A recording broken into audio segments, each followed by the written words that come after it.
பரிந்துரைகள் செய்யாத இவரை சரி செய்யலையா? இல்ல, நான் நல்லதா இருக்கேன். இன்னொரு சமயம் பார்த்துக்கலாம். நாம பார்க்கலாம். சரி நண்பர்களே, நாம எல்லாரும் வீட்டுக்கு போகணும் இல்ல?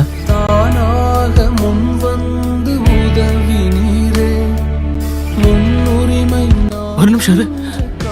நடந்துருச்சு. என்னோட காலு.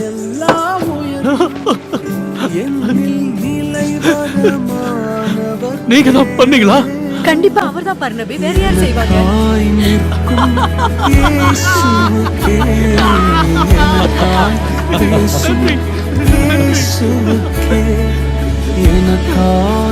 இன்னைக்கு நம்ம வழக்கத்தை விட வேகமா நடக்க முடியாது.